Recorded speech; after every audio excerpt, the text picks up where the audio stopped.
From Larnaca, Cyprus, Chief UN Weapons Inspector Hans Blix tells CBS News Iraq must open itself more fully to scrutiny and fast. Time is running out and the situation is very tense. In Iraq today, inspections at a faster pace, but also more evidence of foot dragging. Also, a day of protest. Tens of thousands rally across the country to oppose military action against Iraq. And soaring prices for natural gas putting a chill on the U.S. economy.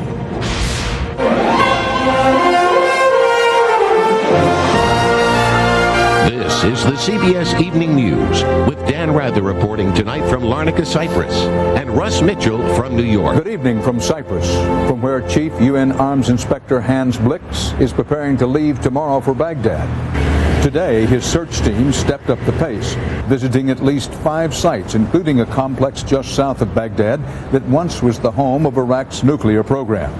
But an effort to inspect sites in the northern no-fly zone was stymied by Baghdad's insistence that the teams let Iraqi helicopters come along, which of course are banned from that area.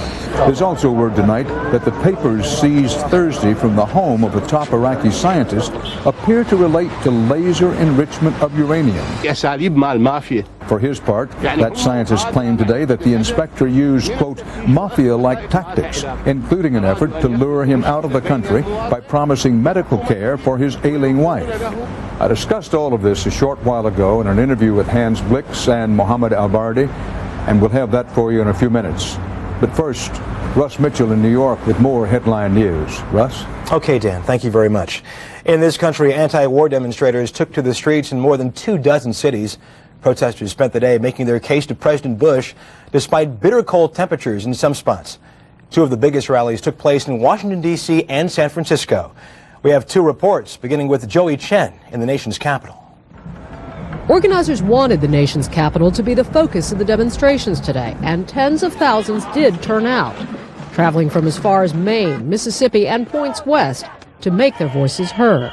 We will not be silenced in the face of government violence. Young, old, veterans, veteran activists, different values, different views, but united in an effort to stop a war before it starts.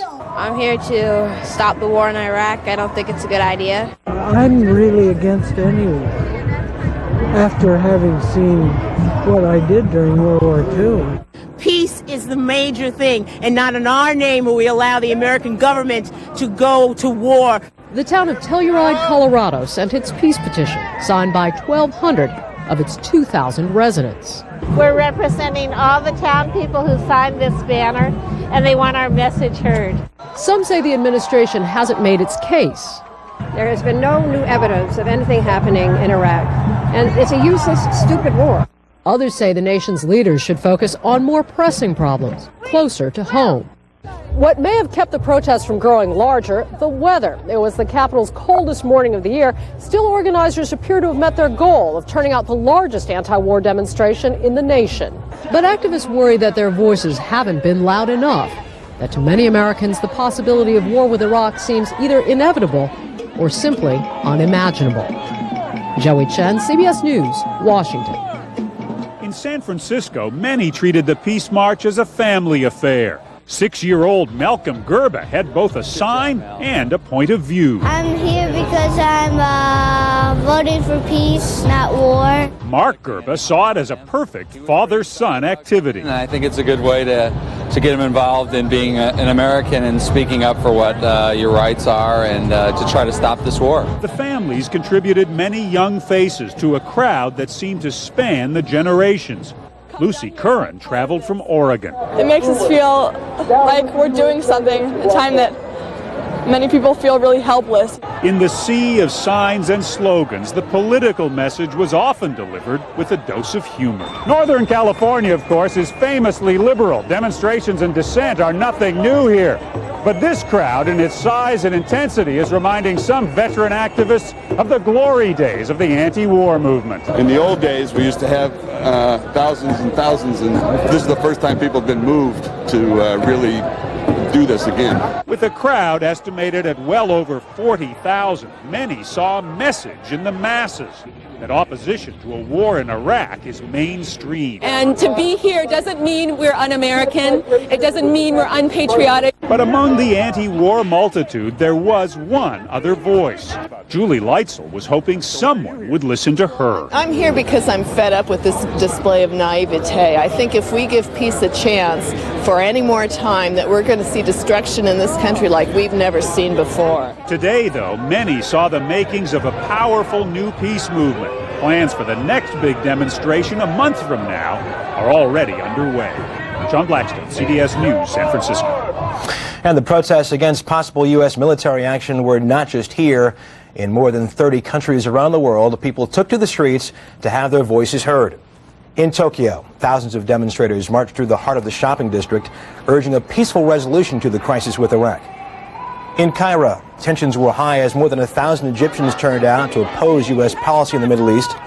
And in Paris, 6,000 people joined the third anti-war demonstration since last fall. Just yesterday, French President Chirac urged that the UN arms inspectors be given more time. And for more on the arms inspection mission, let's return now to correspondent Dan Rather in Cyprus. Dan? Well, Russ, as the United Nations' two lead weapons inspectors stopped over here in Cyprus on their way into Iraq, they were greeted with an unwelcome bulletin from Baghdad. Inspectors attempted a helicopter flight into northern Iraq.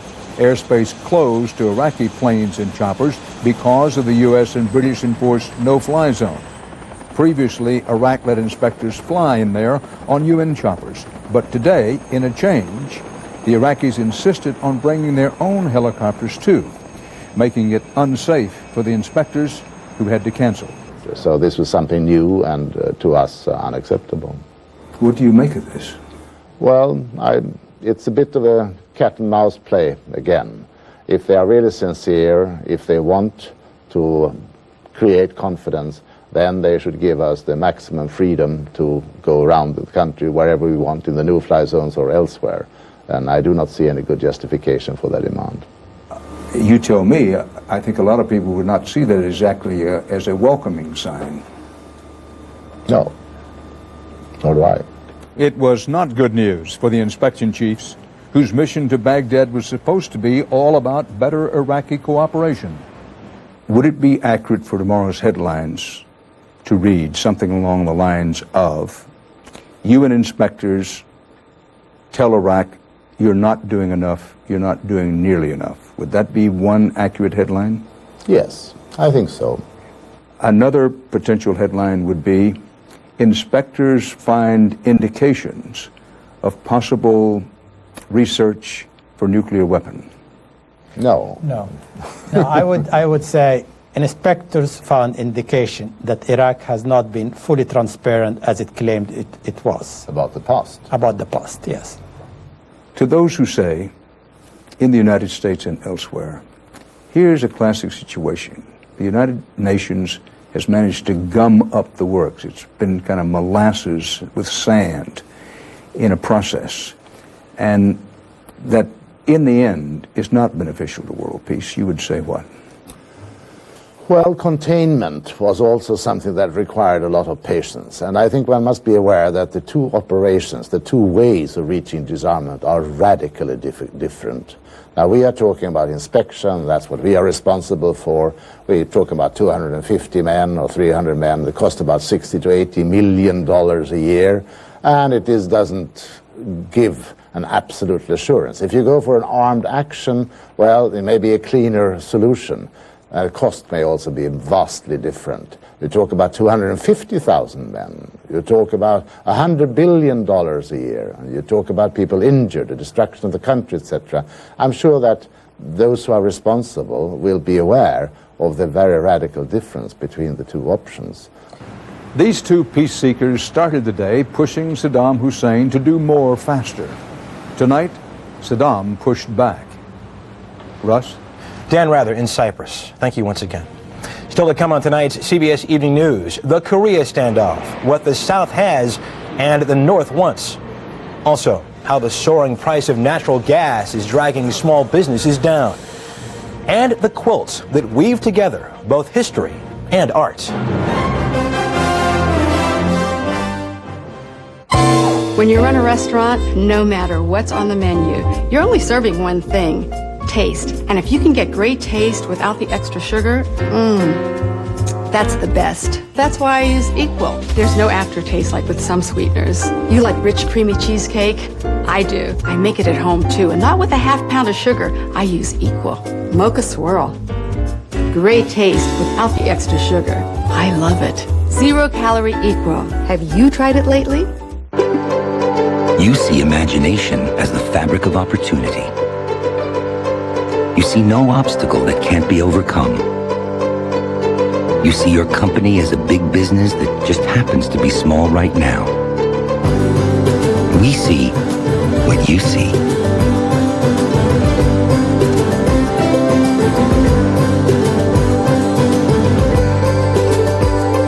See it with CIT. Because Aleve contains the fast-acting form of prescription naproxen, just 2 pills have the strength to last all day. So people in pain may not have to rely on a prescription, when Aleve is the next best thing.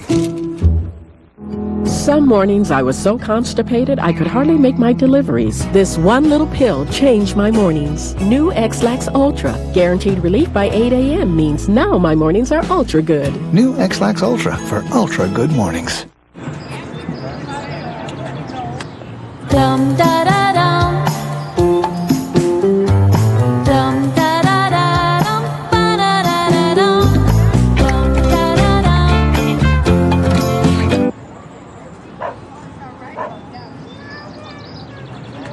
da da da dum. Rich, delicious V8 vegetable juice has a full serving of vegetables. Because sometimes what you eat doesn't. V8. Drink smarter. Where's Matt? He forgot, didn't you? No. Just call him. No, he'll think I'm an idiot. Hello? Hello to you too. Slideshow? Absolutely right. You have the cable in your hands, right? Yes, I do. All right, well, put that down. Right. Take out the memory stick, pop it right into the front of the TV. Isn't that just fantastic? You know, thank you so much for calling. Paris? Paris. Whoa! You're really up on all this technology, huh? It's kid stuff. Lesson 1. It's important to manage the growth of a large breed puppy, because a large breed puppy grows up to 10 times faster than a small breed puppy. His body can even grow faster than his frame and stress developing bones and joints.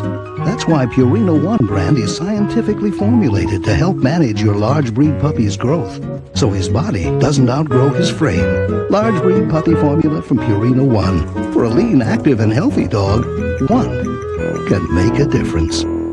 Steve McNair drives his Titans into a spirited scene in Oakland as Rich Gannon and his Prime Raiders battle for the AFC Championship tomorrow on CBS. The White House today denied a reported claim by South Korea's president-elect that U.S. officials considered attacking North Korea over its nuclear weapons program. The White House said President Bush has made it clear he wants a peaceful solution. Barry Peterson tells us North Korea's leader had his own clear message today. In a rare and ominous public appearance, North Korea today showed its erratic leader Kim Jong-il visiting an airbase and warning of, quote, war moves by the enemy. This as the UN's special envoy ended a hurried visit to the north, arriving in China with a message both good and bad. What the North Koreans are saying is that they want to resolve it peacefully, but as you know, they're also saying that they are determined to go to war if that is required for their security and the integrity of their nation. A crisis driven in part by hunger, with 6 to 8 million at risk as international donations dry up. The North's woes are a sharp contrast to South Korea's economic miracle, which made it the world's 13th largest economy. The South's prosperity is its main selling point in talks with the North to be held here in Seoul next week. The feeling is that a North that is well-fed and prosperous and engaged with the rest of the world would be a lot less interested in threatening anyone. But if diplomacy fails, the last resort could be a preemptive strike on the North's nuclear facilities that could unleash retaliation against the South.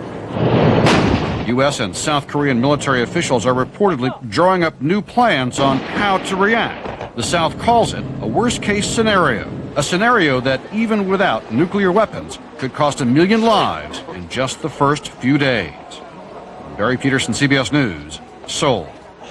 At the friendly fire hearing of 2 U.S. Air Force pilots, a commander testified today that the pilot whose bomb killed 4 Canadian soldiers in Afghanistan was under no threat of small arms fire. He also said they were under extremely tight restrictions on weapons use. Just ahead on tonight's CBS Evening News, for the record, Lennon and Jagger come together.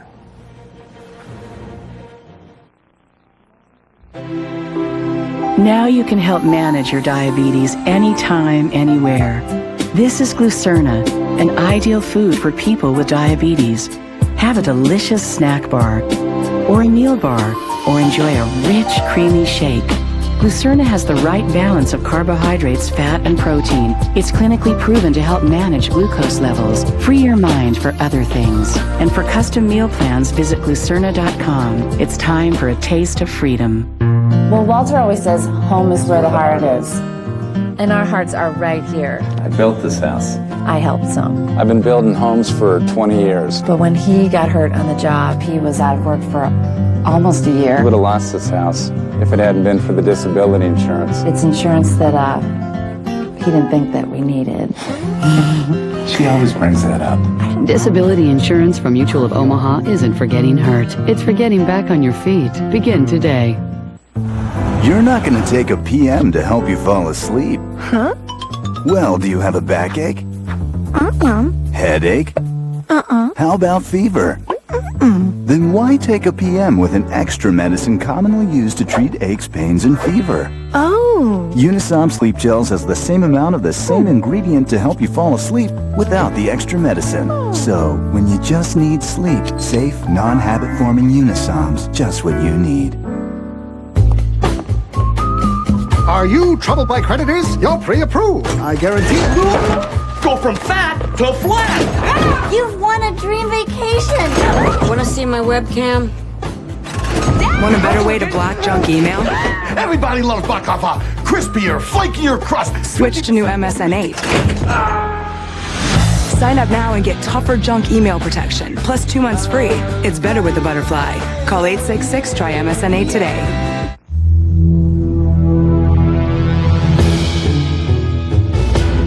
Introducing the world's first truck with 4-wheel steering. The new GMC Sierra Denali with 325 horsepower and quadra-steer. Beats everybody, forwards and backwards.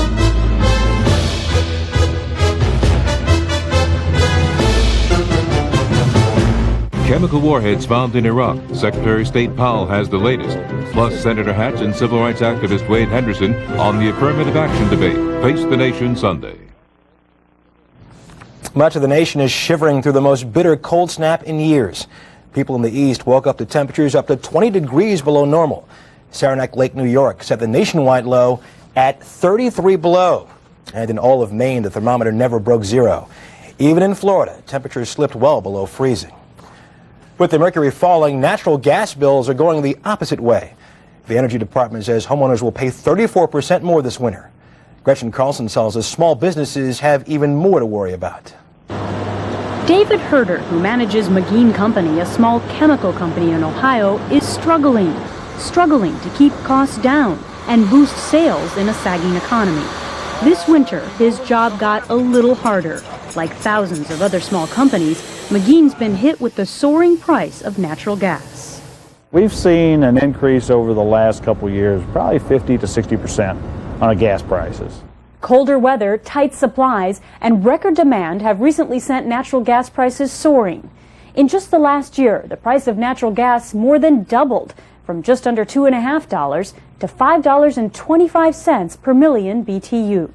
There has been now, for more than a year, a very significant erosion of domestic gas production. Experts say there's still plenty of natural gas underground. It just takes time and money to find it. As older natural gas wells begin to dry up, drillers are forced to go deeper, sometimes without success. It can take up to 3 years to get new rigs up and running.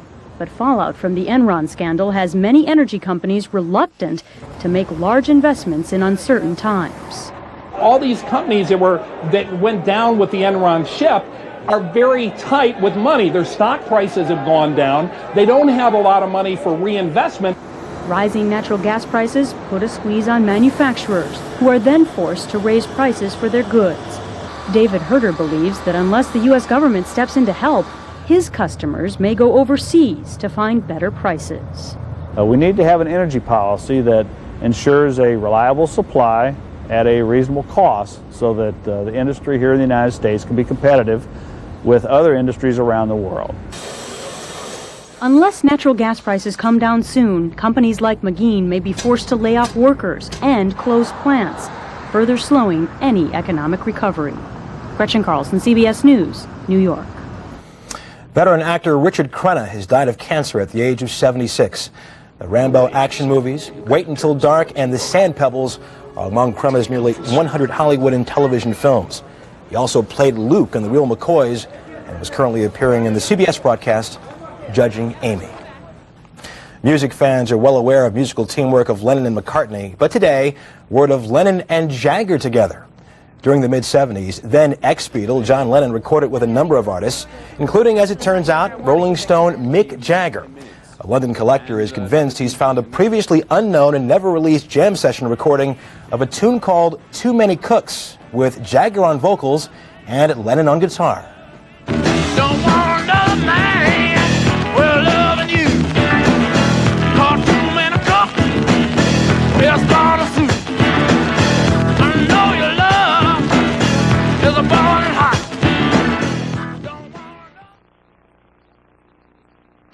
La fondue, le petit tac. Where's Matt? You forgot, didn't you? No. Just call him. No, you think I'm an idiot. Hello? Hello to you too. Slideshow? Absolutely right. You have the cable in your hands, right? Yes, I do. I want to put that down. Right. Take out the memory stick, pop it right into the front of the TV. Isn't that just fantastic? You know, thank you so much for calling. Paris? Paris. Whoa! You're really up on all this technology, huh? It's kid stuff. In the beginning, I was nervous about other people holding her, or even changing her, and I had to have those pricey diapers. Now, you take her. I know Loves work great. They cost less, even without coupons. And leaks? I don't worry about leaks. They hold like the Hoover Dam, no matter who holds her. Her hugs are tight. Okay, my turn. Live and learn, and then get Loves. I want my Ziploc bags. I see my blue box, I know I'm going to head toward that and grab it. I trust them. Ziploc bags are up to 33% stronger than Glad. Stronger is important for me because of all the different things I use them for. I do use them for food, but I use them for cosmetics, I use them for paperwork, I use them for markers. When I travel, my sun lotions, my shampoos, they go in the Ziploc bags because if they're going to explode, I know they're not going to be all over my clothes when I get there. Ziploc Strong for what life has in store. S.C. Johnson, a family company. I have 3 boys, and I'll always look out for them, especially now that I know 1 in 3 men face prostate problems. Introducing new One-A-Day Men's Health Formula, a complete multivitamin with lycopene for prostate health. New One-A-Day Men's, the multivitamin with more for your health. I'm at my mother's for dinner. She says, wasn't that chili unbelievable? I say, unbelievable. Where's the Alka-Seltzer? Only Alka-Seltzer's effervescent power relieves indigestion and pain fast. Get better relief. Get Alka-Seltzer. Are you troubled by creditors? You're pre-approved. I guarantee you. Go from fat to flat. You've won a dream vacation. Want to see my webcam? Want a better way to block junk email? Everybody loves baklava. Crispier, flakier crust. Switch to new MSN 8. Sign up now and get tougher junk email protection, plus 2 months free. It's better with the Butterfly. Call 866-TRY-MSN8 today.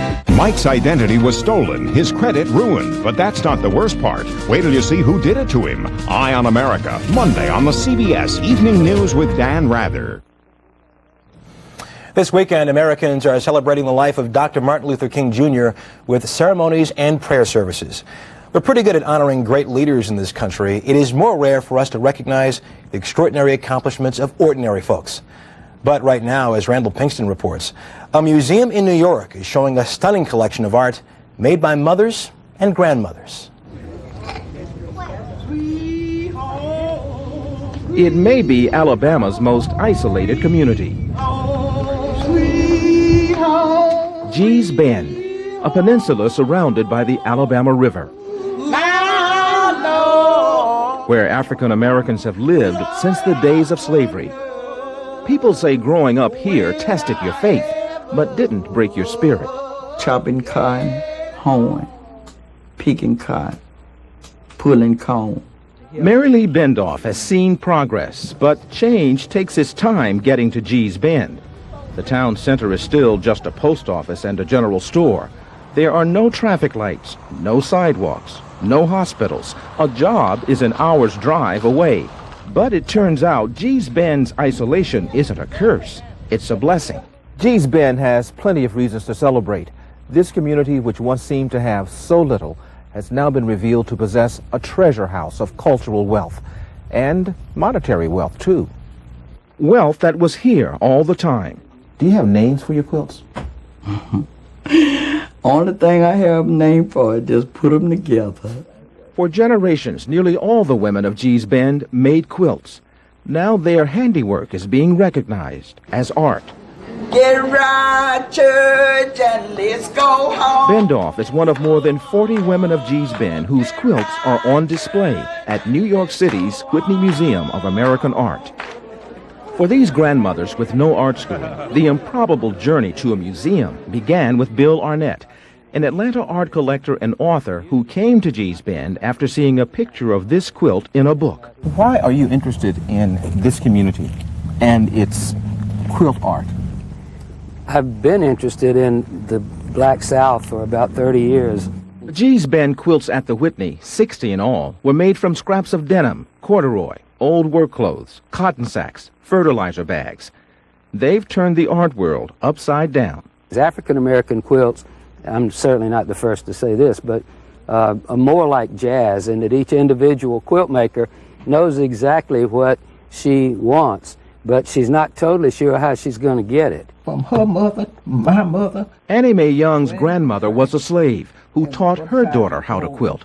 She passed it on to Mrs. Young, who has her own section at the Whitney.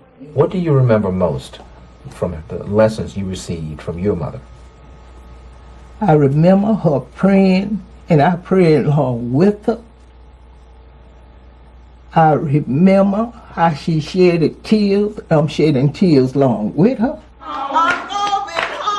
Last month at the Whitney, there were tears of joy as the women of Gee's Bend put on an impromptu gospel show, giving new meaning to artistic revival and finding a new sense of self-worth. You used to sell quilts for $10? $10. $10 each? Yeah. How much do you sell them for now? Now I get paid $250. And from now on, it got to be even more. Change takes its time getting to Gee's Bend. This year, it finally found the way. Randall Pinkston, CBS News, Gee's Bend, Alabama. And that's tonight's CBS Evening News. Tomorrow on Sunday morning, sex education in China. Then on Face the Nation, Secretary of State Colin Powell. Thanks for joining us this Saturday evening. I'm Russ Mitchell, CBS News in New York. Good night. For news 24 hours a day, go to cbsnews.com. AOL keyword CBS News.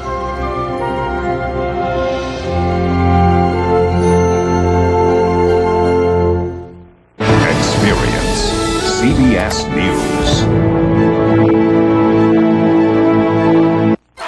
Winter in Middle Tennessee can mean drastic changes from one day to the next. Depend on the meteorologist and the Storm 5 Weather Center. Ron Howes, Leland Statham, and Charlie Neese. The team with the technology, experience, and skill to deliver the most accurate weather forecast. Only on News Channel 5. Your news and information leader. I went through a divorce last year, and getting